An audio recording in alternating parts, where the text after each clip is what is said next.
Tijuana es una ciudad que se ha conformado con diferentes representaciones estereotípicas.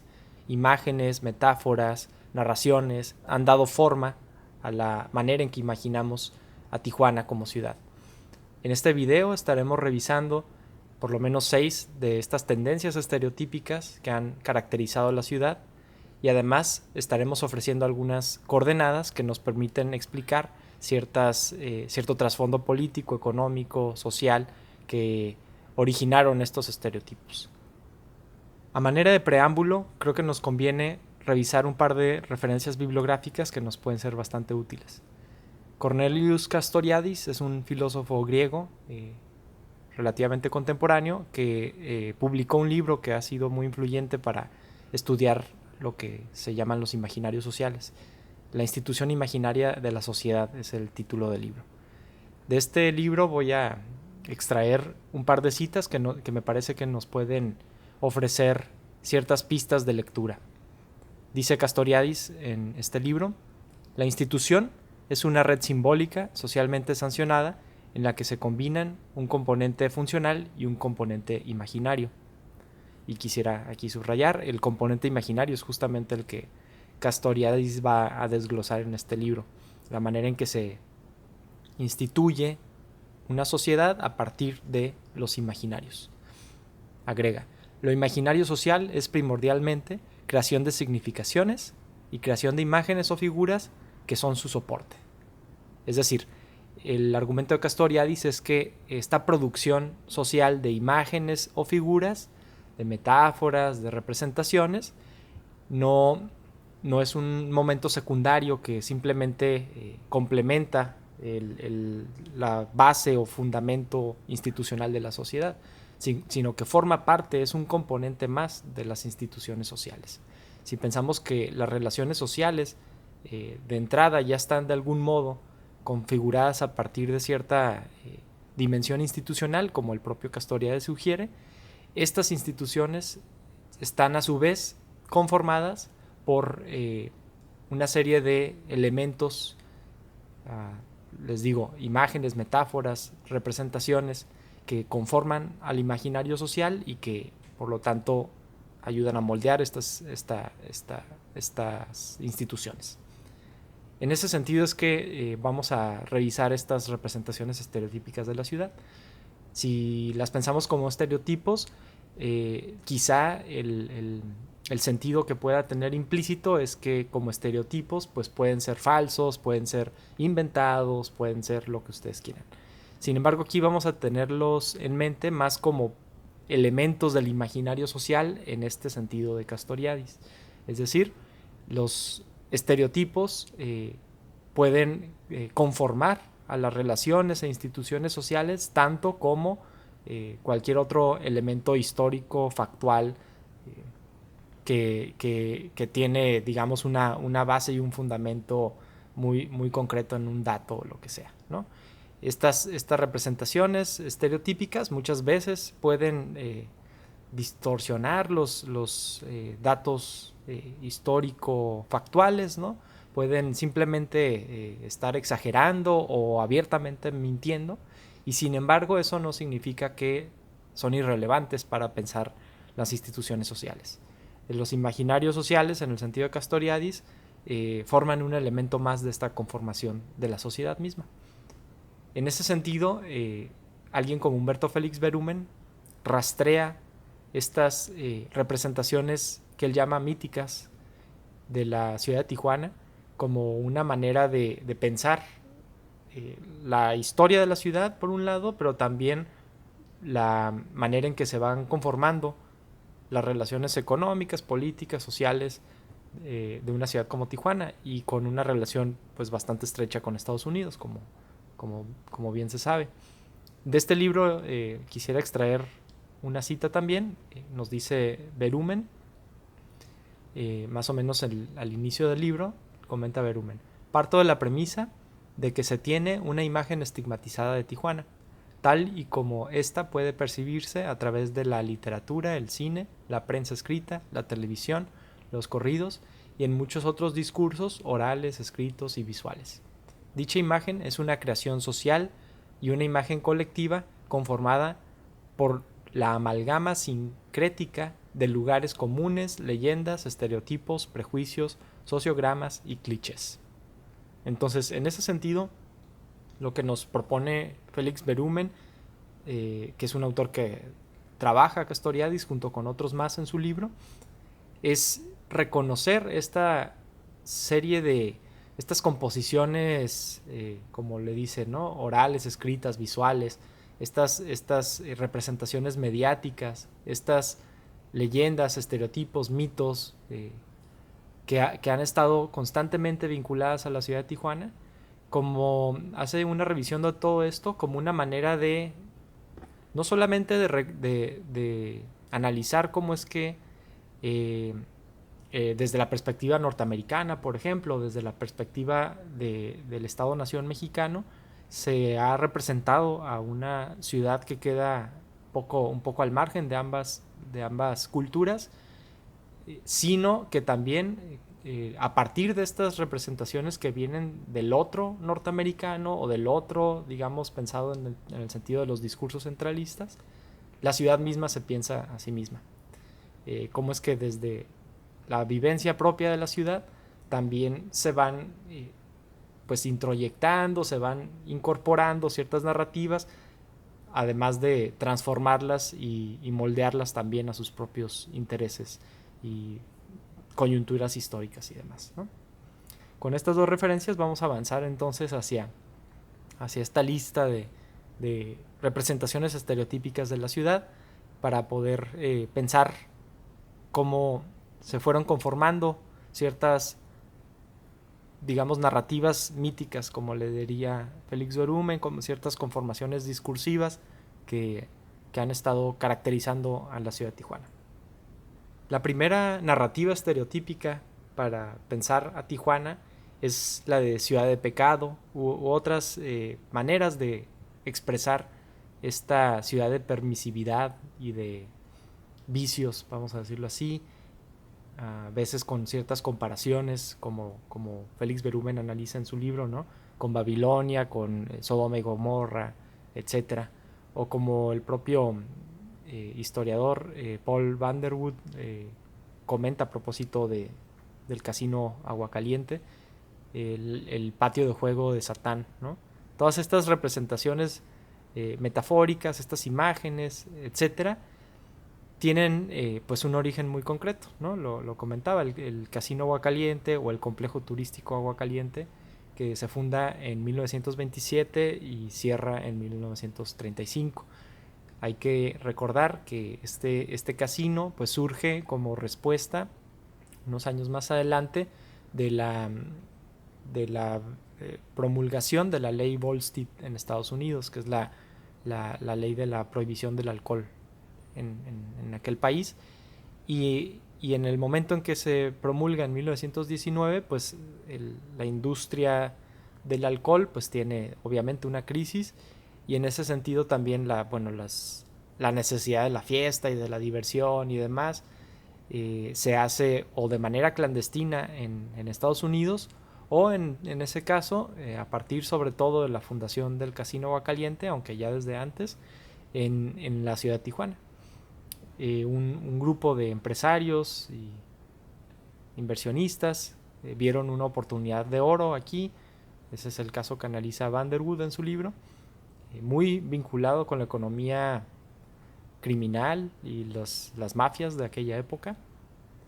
A partir de esta asociación, ¿no?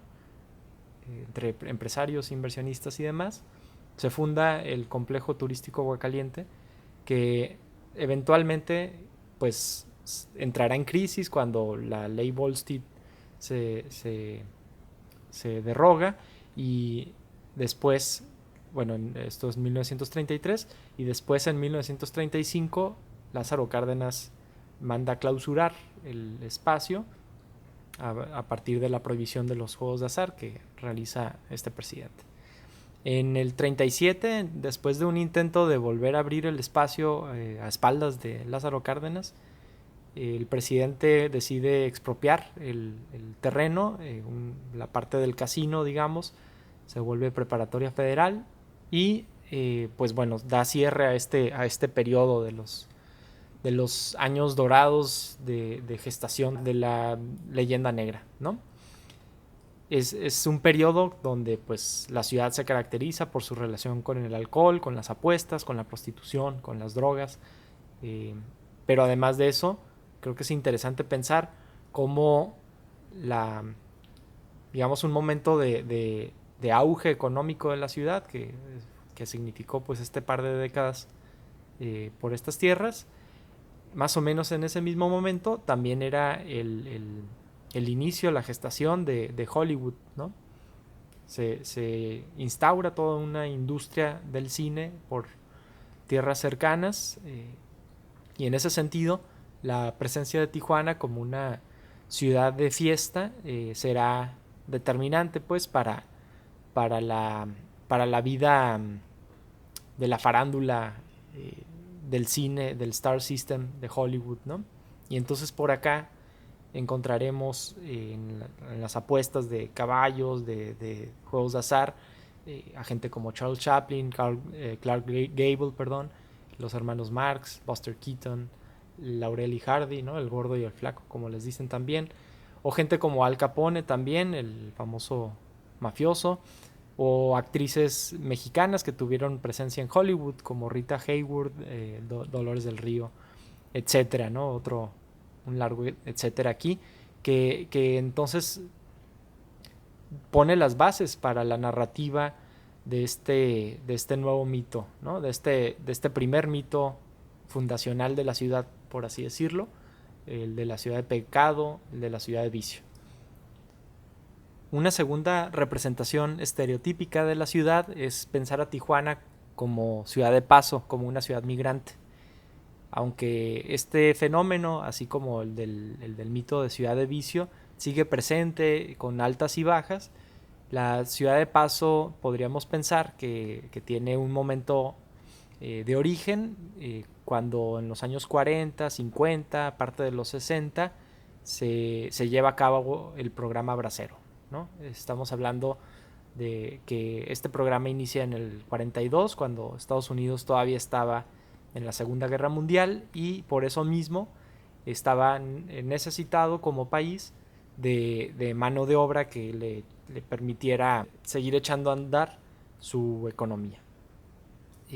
A partir de este año se facilita el trabajo legal de mexicanos que migran hacia Estados Unidos con permiso del gobierno norteamericano, y durante varios años la migración de mexicanos a Estados Unidos se vuelve un fenómeno cada vez más recurrente. Ciudades fronterizas como Tijuana, Ciudad Juárez y otras se vieron afectadas, ¿no? Y podemos ver esta afectación muy concretamente si hacemos una revisión, aunque sea panorámica, de los censos de población. En 1940 se cuentan 21.997 habitantes para la ciudad de Tijuana y Tecate. De hecho, se juntan ambas ciudades en este conteo. 30 años después, en el periodo justo donde el programa Bracero estaba activo, Tijuana, en el censo de 1970, registra 340.583 habitantes. Estamos hablando de un crecimiento de 15 veces la población de 1940.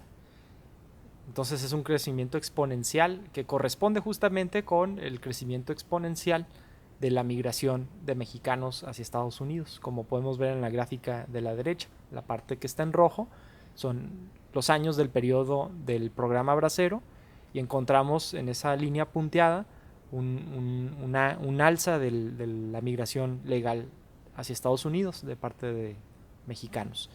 Justo en esa alza es que también se da este boom poblacional en las ciudades fronterizas, particularmente en Tijuana. Si bien se da una caída de la migración legal, se da un progresivo crecimiento de la migración ilegal, que va a tener también sus altibajos, sobre todo con una caída pues importante luego del ataque del 11 de septiembre del 2001 a las Torres Gemelas, que pues endurece las políticas migratorias y la vigilancia de las fronteras norteamericanas. Y también es interesante ver cómo es que la conformación misma de la ciudad pues se va moldeando justamente alrededor de esta condición migratoria.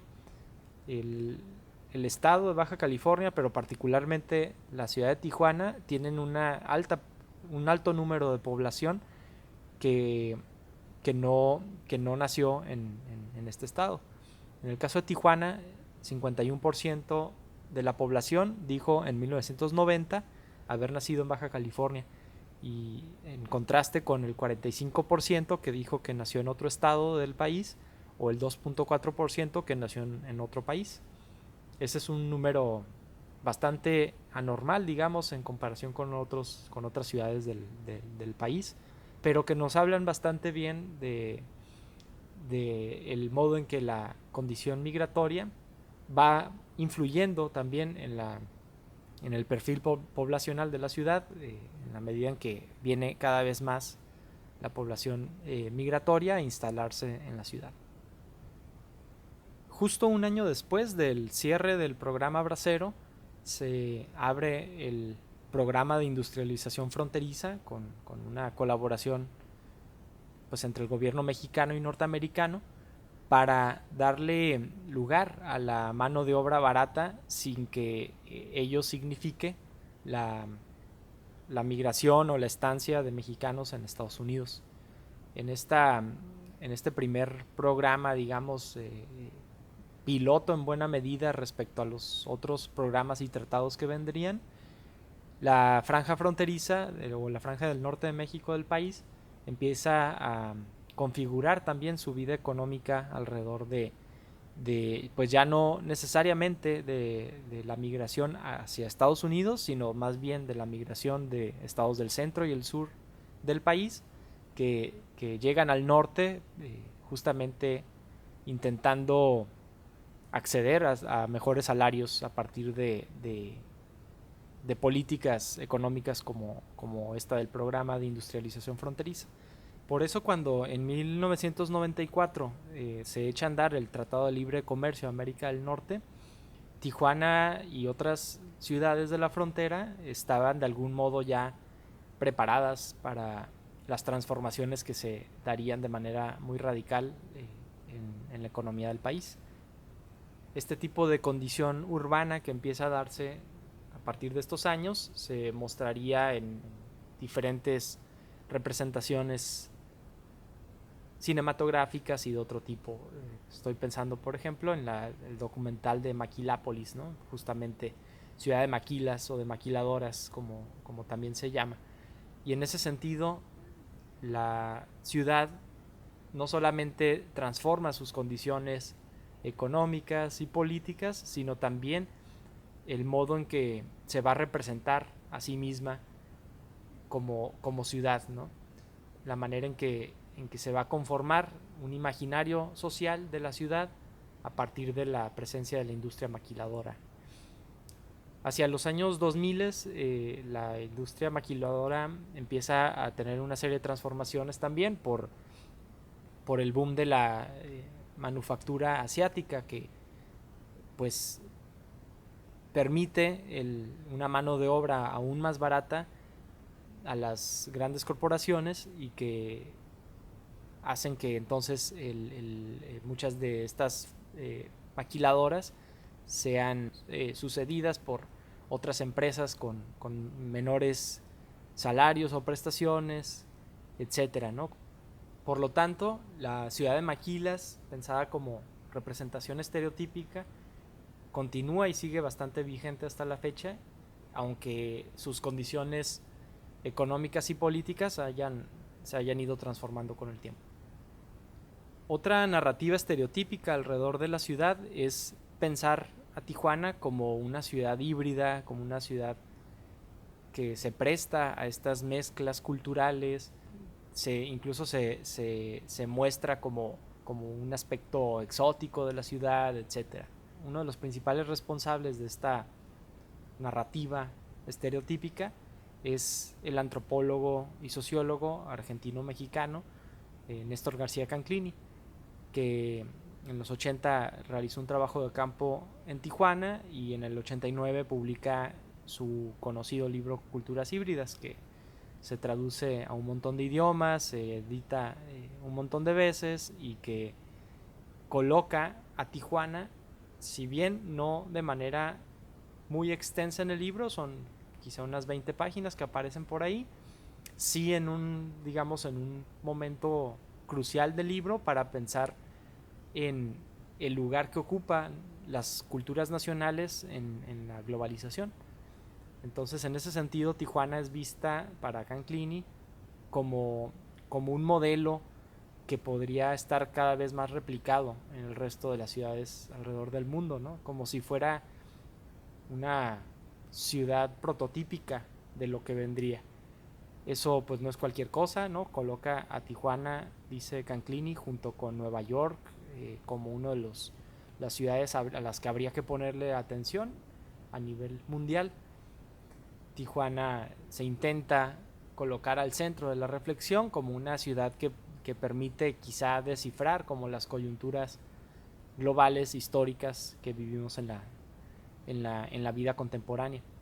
Esta narrativa creo que también tiene un momento de consolidación luego de la firma del Telecán, porque bueno, con este tratado la representación de una ciudad que permite ciertas producciones culturales transnacionales, híbridas, etcétera, se alinea, digamos, al tipo de economía que estaba poniendo en juego el Tratado de Libre Comercio. También es importante ver cómo es que esta representación estereotípica de la ciudad de hibridaciones tiene maneras de consolidarse directa o indirectamente con la representación estereotípica de Tijuana como una ciudad creativa, como una ciudad artística. Uno de los casos emblemáticos quizá aquí sería el de Insight, este evento de arte contemporáneo, de arte instalación, que se realiza en colaboración entre Tijuana y San Diego. Aparece en 1992 y tiene ediciones en el 94, 97, 2000, 2005 y también otros eventos que realizan en la Ciudad de México después de ello. Canclini tuvo conferencias en Insight y textos que fueron editados por Insight, publicados por él y por otros más que reforzaban esta representación, además de los proyectos artísticos que a veces también acudían a este tipo de narrativas estereotípicas. Pensemos también en el caso de Nortec Collective, ¿no? El proyecto de música electrónica todavía vigente, aunque tuvo quizá sus momentos más climáticos hacia mediados de los años 2000, con otros momentos también climáticos un poquito más recientes, y que en general, pensado como un colectivo que mezcla norteño con música electrónica, a grandes rasgos, pues para muchos, si bien eso está a debate, digamos, ¿no? Para muchos se sumó a esta visión de la ciudad como el lugar ideal para la hibridación cultural. Por supuesto, otra representación recurrente de la ciudad es la de la violencia. Tijuana como ciudad violenta ha sido una de las tendencias estereotípicas más identificables en años recientes. Está aquí en juego el llamado Cártel de Tijuana, el de los Arellano Félix, que por mucho tiempo pues era un cártel que dominaba la economía del narcotráfico a nivel mundial incluso. La relación que Tijuana va a tener con la violencia se transforma sustancialmente con la entrada de Felipe Calderón al gobierno federal. Después de haber ganado en unas elecciones fraudulentas, la guerra contra el narcotráfico se instaura como una forma de legitimación política y Tijuana es una de las ciudades que paga factura en ese sentido.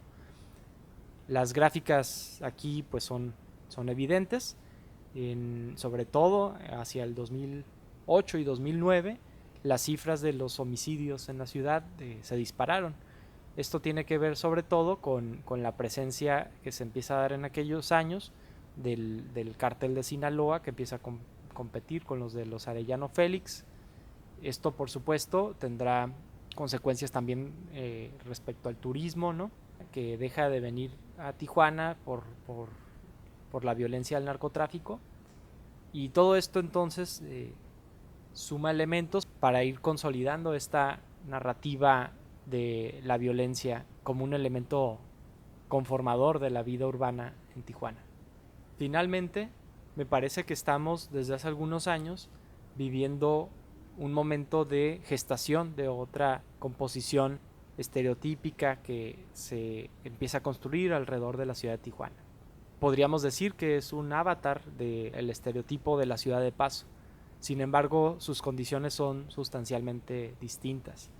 Si por mucho tiempo la migración se pensaba de sur a norte y de México a Estados Unidos, acá vamos a encontrar una condición migratoria distinta, de norte a sur en el caso de las deportaciones, y de países centroamericanos o de otras regiones del mundo como África o Haití hacia Estados Unidos, donde Tijuana puede ser pensada igualmente como ciudad de paso en este segundo caso, pero donde las condiciones y orígenes de la migración son transformadas. Estas dos narrativas tienen a su vez anclajes muy concretos en dos administraciones políticas en Estados Unidos. La administración de Barack Obama del 2008 al 2016 significó para muchos migrantes en Estados Unidos un problema muy grande en términos de las deportaciones.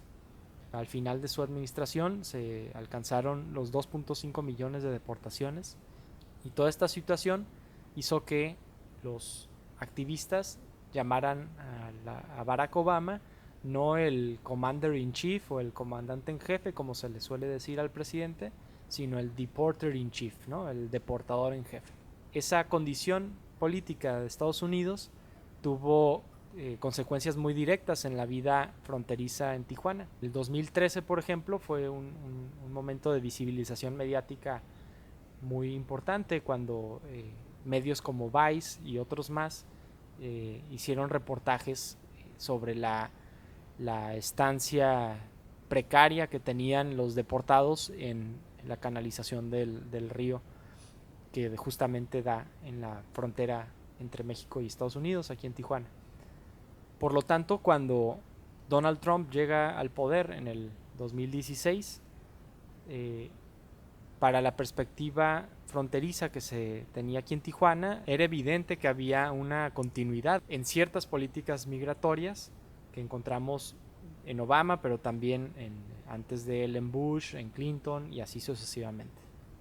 Y Donald Trump se monta sobre este discurso de manera mucho más explícito, con eslóganes como Build the Wall, que se construya el muro fronterizo, que lo paguen los mexicanos, como dice en campaña, y que va a ir pues construyendo una atmósfera de xenofobia que vamos viendo como en años recientes ha estado creciendo.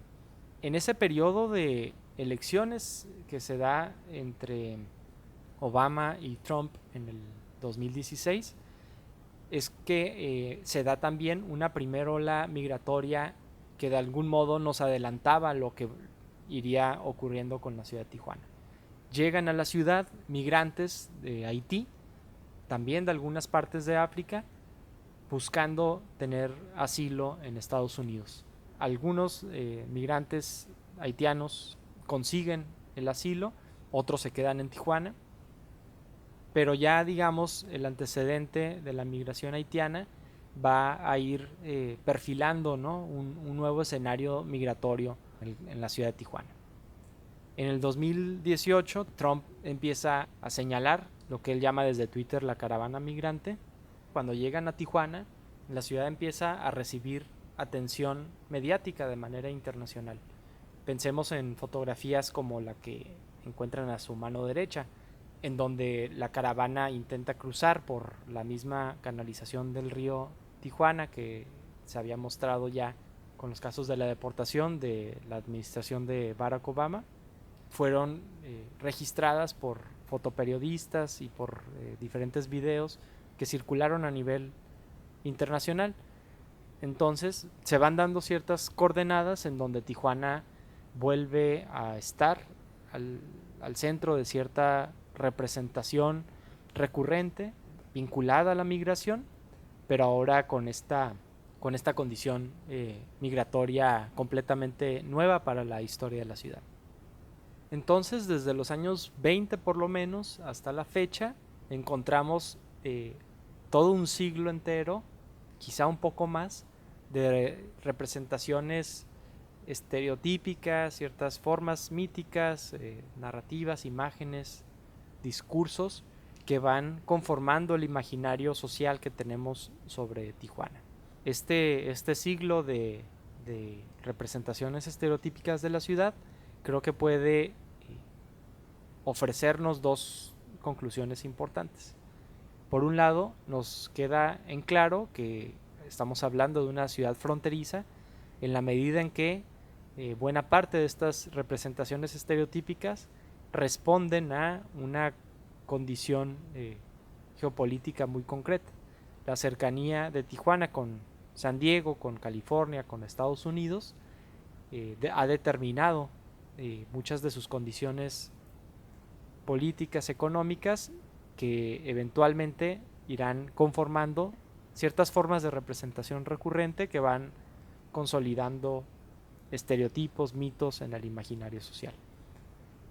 Y por otra parte también estamos hablando de una ciudad mediática, evidentemente, es decir, una ciudad que por diferentes coyunturas históricas ha estado en el foco de atención de medios de comunicación, desde el cine, en los meros inicios de Hollywood, hasta el periodismo más contemporáneo, pasando por la música, incluso la producción literaria, la televisión, el internet, etc. Muchos de estos estereotipos han estado consolidados por estos diferentes medios de comunicación y en ese sentido la conformación de la ciudad ha estado altamente influida por estos discursos mediáticos. Finalmente, quisiera subrayar que estos imaginarios sociales, estas representaciones estereotípicas en el imaginario social, si bien tuvieron un origen en ciertos momentos históricos específicos, con ciertas coordenadas históricas que de algún modo se perdieron en el desarrollo histórico, eso no significa que las representaciones estereotípicas se hayan perdido también. Es decir, el origen, voy a poner un ejemplo, de la ciudad de pecado, de la ciudad de vicio, tuvo muy concretamente que ver con la fundación del casino Aguacaliente y sin embargo esta representación estereotípica no se quedó ahí una vez que el casino desapareció, sino que transmutó y siguió influyendo en la manera en que la ciudad misma se concibe así y la manera en que las relaciones sociales en la ciudad se van dando históricamente. Y así con las demás representaciones estereotípicas. Son formaciones que, si bien tienen un origen muy específico en ciertas coyunturas históricas, su persistencia a lo largo de las épocas sigue siendo evidente y sigue influyendo en la manera en que se entiende a esta región.